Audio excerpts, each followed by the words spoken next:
Good morning दोस्तों। स्वागत है आपका वीएस क्लासेस के ऑनलाइन प्लेटफॉर्म पर। हम कोडिंग डिकोडिंग टॉपिक पढ़ रहे थे, उसमें हमने तीन अलग अलग जो टाइप है वो टाइप पढ़ लिए थे। आज जो टाइप हम पढ़ने वाले हैं वो चौथा जो अलग से टाइप है, यानी कि मिश्रित क्रम पद्धति, वो टॉपिक हम पढ़ने जा रहे हैं। टॉपिक तो देखो कोडिंग डिकोडिंग ही है, लेकिन उसमें जो टाइप अलग अलग, यानी किस किस टाइप के सवाल बन सकते हैं, तो चौथा जो अलग से टाइप है उस टाइप के बारे में हम पढ़ेंगे। ठीक है, तो मिश्रित क्रम पद्धति में किस तरीके से सवाल बनते हैं उनके बारे में हम देखेंगे।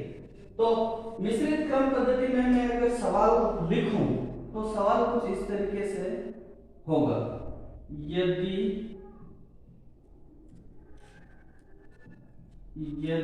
किसी कुट भाषा में यदि किसी कुट भाषा में रोज को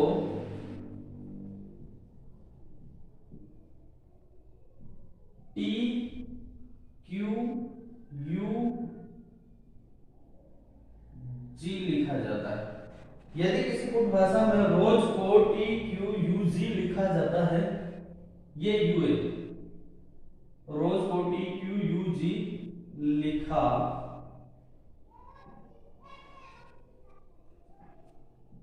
जाता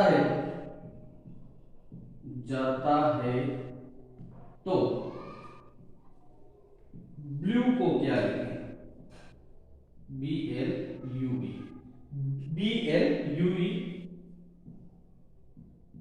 को कैसे लिखेंगे या क्या लिखेंगे, कैसे लिखा जाएगा, लिखा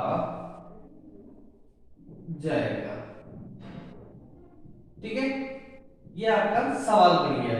ये अलग से टाइप है और अलग से टाइप मिश्रित क्रम पद्धति, यानी कि इसमें किस किस टाइप से सवाल बनते हैं। तो उसमें मैंने एक सवाल लिया है कि यदि किसी कुट भाषा में रोज को टी क्यू यू जी लिखा जाता है तो ब्लू को कैसे लिखेंगे।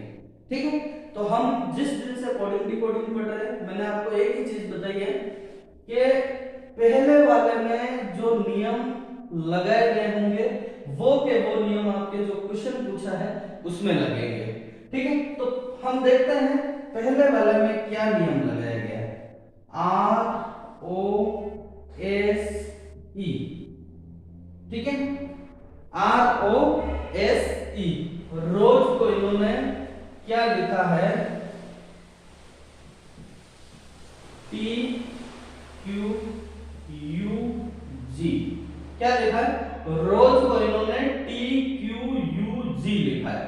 ठीक है, अब इसको मैं बेसिक से समझाने के लिए आपको अपने जो एबीसीडी है उनके जो क्रमांक है एक बार एबीसीडी लिख लेता हूं, ताकि आपको सही तरीके से समझ में आ जाएगा। फिर आपको बार बार एबीसीडी नहीं लिखने, डायरेक्ट करना है, लेकिन आपको समझाने के उद्देश्य से मैं एबीसीडी लिख रहा हूं। देखो, A B C D E F G H I J K L M N O P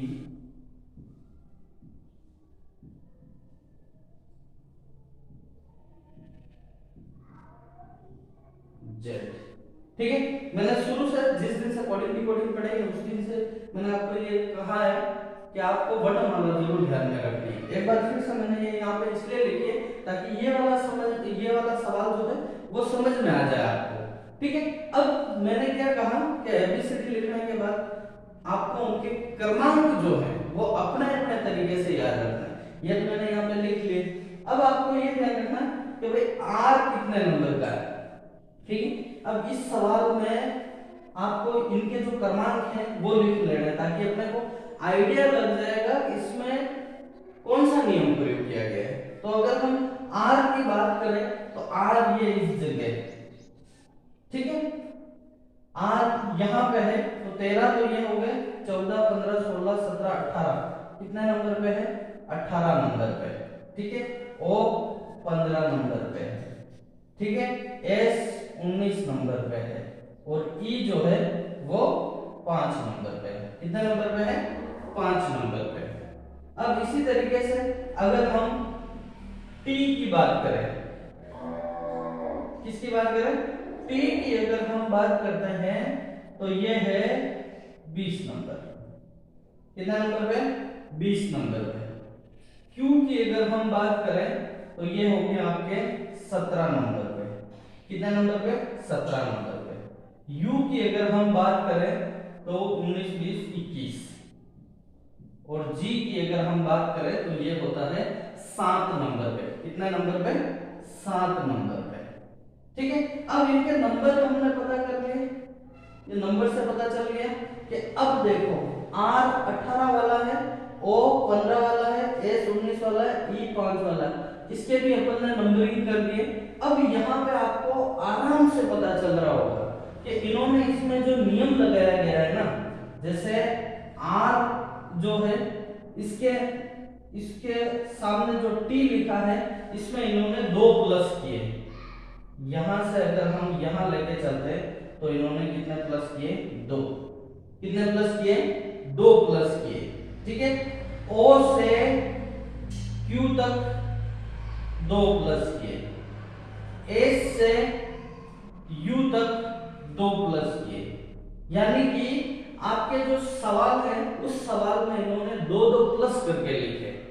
R के अंदर 2 प्लस करके टी लिख दिया, ओ के अंदर 2 प्लस करके क्यू लिख लिया, एस के अंदर 2 प्लस करके यू लिख लिया और ई के अंदर 2 प्लस करके इन्होंने क्या लिख लिया? जी लिख लिया। ठीक है, तो इसके अंदर नियम क्या लग गया आपके? 2 प्लस किए गए। कितने प्लस किए गए? 2 और अपने को पूछा क्या है? ब्लू। ठीक है, अब ब्लू के अंदर अपने को ब्लू का सवाल निकालना है तो कैसे निकालेंगे वो देखो। B L U E, blue का सवाल निकालना है अपने को। बी के अंदर 2 प्लस करो। देखो बी यहां पे है, ठीक है, ये एबीसीडी मैंने इसलिए लिखी आपको ताकि बिल्कुल बेसिक से समझ में आए।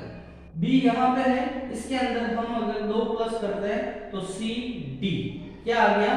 बी का जो बी के अंदर हम अगर 2 प्लस करते हैं तो डी आ गया। क्या आ गया? डी आ गया। ठीक है, बी के अंदर +2 क्या आ गया? डी। फिर एल, एल कहां पे है? ये, इसके अंदर 2 प्लस करना है। ठीक है, तो 1 2 यानी कि क्या आ जाएगा? 2 प्लस करते ही आपके एन आ जाएगा। क्या आ जाएगा? एन आ जाएगा। कितने प्लस किए? 2। ठीक है, फिर यू, यू के अंदर भी आपको कितने प्लस करना है? 2। यू कहां पे? ये, इसके अंदर 2 प्लस करो, 1 2। ठीक है, तो कौन सा आया? डब्ल्यू। ठीक है, फिर ई, ई के अंदर आपको 2 प्लस करना है तो ई कहां पे? ये 2 प्लस करो, 1 2, तो आपका 1 2 तो आपका आ गया जी। ठीक है, तो इसका जो आंसर आया, इसका ब्लू का जो आंसर आया है वो आंसर आया है आपके ऑप्शन में देखने को मिलेगा आपको डी एन डब्ल्यू और जी। इस तरीके का ये सवाल है। एक बार फिर से समझा लो, रोज को इन्होंने टी क्यू यू जी लिखा है। ये इसलिए लिखा है, इसमें जो नियम लगा है वो 2 प्लस किए इन्होंने। कितने कितने प्लस किए? 2 प्लस किए। इसलिए आपको वर्णमाला के क्रमांक अच्छी तरीके से ध्यान में रखना है, इसलिए इनको यहाँ पे लिखा गया है। ठीक है, अगर सेम सवाल मैं एक सवाल और करवा के बता देता हूं इसमें, तो आपको ध्यान से देखना। इसका आंसर तो ये हो गया। ठीक है, इसमें 2 प्लस किए गए। एक बार फिर से इसी टाइप का एक सवाल और देख लो ताकि अच्छे से आपको समझ में आ जाएगा। एबीसीडी का विशेष ध्यान रखना, आगे पीछे नहीं लिखनी। ठीक है, लैंग्वेज वही रहेगी, सवाल चेंज होगा। एक बार फिर से देख लो आप, यदि किसी कुट भाषा में RARE, सवाल जो है RARE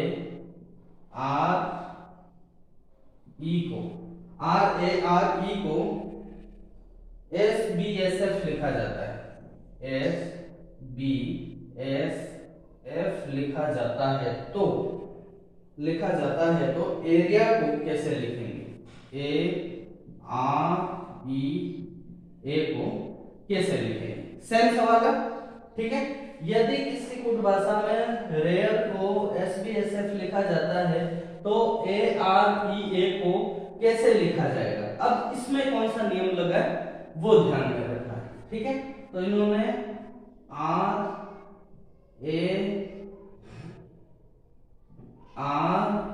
को कैसे लिखा है, इन्होंने लिखा है SBSF।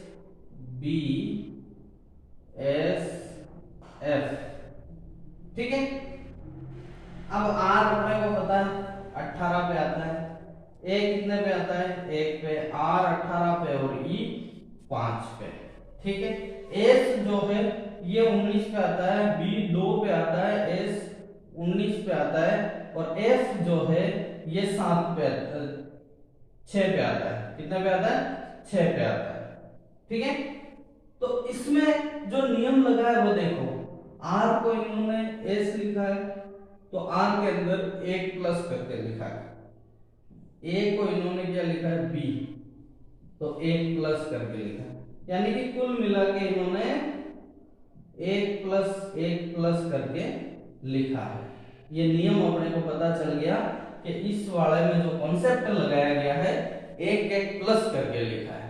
ठीक है, क्या करके लिखा है 1 प्लस करके लिखा है।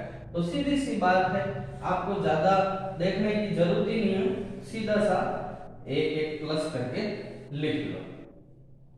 अब A के अंदर AREA को आपको लिखना है, तो A के अंदर 1 प्लस करें तो कितना आएगा B, R के अंदर 1 प्लस करें तो क्या आएगा S, E के अंदर 1 प्लस करें क्या आएगा F और A के अंदर 1 प्लस करें तो B, यानी कि A के अंदर 1 प्लस किया, R के अंदर 1 प्लस किया, E के अंदर 1 प्लस किया, A के अंदर 1 प्लस किया। इस तरीके से ये आपके ऑप्शन में सवाल होगा और ये आपका आंसर है। तो इस तरीके से अपने मिश्रित क्रम पद्धति देखो, पहले जो सवाल किया उसमें 2 प्लस हो रहे थे, कहीं यहाँ पे 1 प्लस हो रहा। अब यहाँ पे आपको कॉन्सेप्ट ध्यान रखने के लिए वर्णमाला लिखनी बहुत जरूरी है, उसको लिख लो ताकि आपको पता चल जाएगा 1 प्लस हो रहे हैं, 2 प्लस हो रहे हैं, 3 प्लस हो रहे हैं, 7 8 तक कितने भी प्लस हो सकते हैं, या फिर कभी 1 प्लस भी होगा, 1 प्लस होगा, 1 माइनस होगा, 2 प्लस होंगे, 2 माइनस होंगे, इस तरीके से भी सवाल होगा। इसलिए कोडिंग डिकोडिंग में आपको वर्णमाला का विशेष ध्यान रखना। ठीक है, तो ये कोडिंग डिकोडिंग का भाग चौथा हमने आज पढ़ लिया। इसका जो अगला पार्ट है वो नेक्स्ट क्लास में पढ़ेंगे, तब तक इस तरीके के सवाल बना के आपको प्रैक्टिस करनी है। आज के लिए इतना ही, आपका बहुत बहुत धन्यवाद। क्लास अगर आपको अच्छी लगती है तो अपने छोटे भाई बहनों को जो BSTC की तैयारी करेंगे, अभी जो 12th का एग्जाम दे रहे हैं, उनको भी आप रेगुलर ये क्लास भेजते रहें ताकि वो भी घर बैठे आराम से इन क्लास को ले सके और अपने सपनों को साकार करने के लिए BSTC का जो एग्जाम दे वो उसमें वो सफल हो। आपका बहुत बहुत धन्यवाद।